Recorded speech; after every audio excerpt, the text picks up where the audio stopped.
I've been the chaplain at Redcliffe High for 11 years and at Kippering 8 years. And it's hard to say what got me into chaplaincy. I was doing a Cert 4 in fitness and I wasn't enjoying that.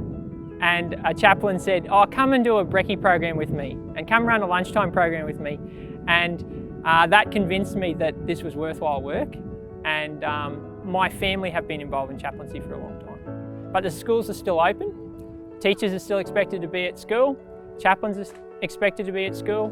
And we're connecting with students via email and through some other technology and phone calls. And there's plenty happening.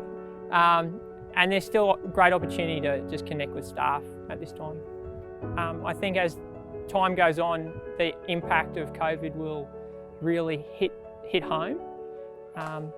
But we are seeing that kids are struggling with learning from home, that families are struggling with that. There are some kids who are really succeeding in that time. They're loving not having to interact with their peers at school. We're hearing a bit of feedback there, but the social isolation is going to be the difficulty that kids are going to struggle with, and relationships. I'll tell you a story about Ellie Charlotte Merrick. She was born in Brisbane, 24 weeks and 4 days gestation. And I know Ellie through her grandmother, or her nana, Karen. I work with Karen, and Karen was telling me about Ellie and how Mum and Ellie had to come from Bundaberg in a bit of a rush to be at the Brisbane Hospital. And Karen and me had sort of decided to pray about that. And Karen probably wouldn't say that she's a very religious person, but she knows that I'm the chaplain and that we do the praying stuff. And we prayed for Ellie. And Karen kept giving us updates, and she'd tell everyone in our staff room how Ellie was going. There were people checking in on Karen all the time. And this is a very precious little girl. And there were lots of complications with Ellie. She was, she's had intestines removed, and she's had her eyes checked, and she was transferred from the Royal to the Mater after 9 days. And her parents have experienced COVID while being, having a really sick baby, and Nana not being able to go to the hospital then. And then they were to return home just before the holidays. And I was having one of my quieter days as COVID was starting to spread and schools were starting to slow down a bit. My last day at Redcliffe High, I thought, maybe I can help Karen a bit more with this. And Karen was really desperate to welcome Ellie home, because we were waiting for Ellie to go home to Bargara, where they live. And I thought, maybe there's a chaplain up there. Maybe a chaplain could help them welcome them home, because Karen couldn't travel up there. She had to work and she couldn't get around. And so I looked up Marissa, who lived at Bargara. She happens to be the chaplain in the primary school, and I got in contact with her, and Marissa was really keen. She was happy to help.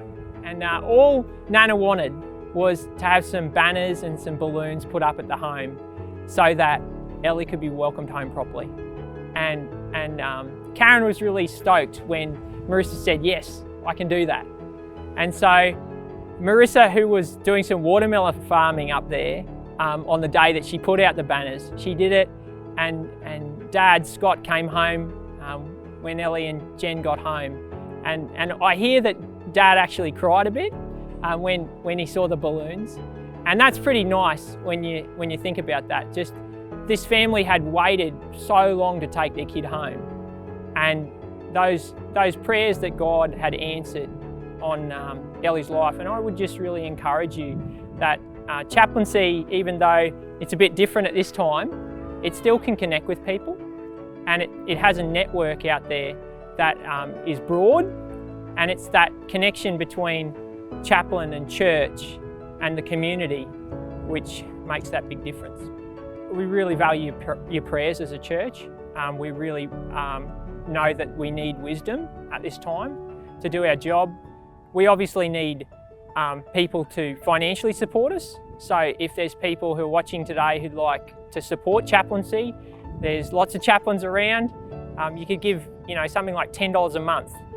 And we know that different people are in different financial circumstances, but that would make a big difference to a chaplaincy service. And I guess the other really practical thing at this moment is there's some families who really need food and just those basics. And in the last few weeks, I've been requested to give hampers out. So anything practical like that is amazing, you know, to share God's love with people.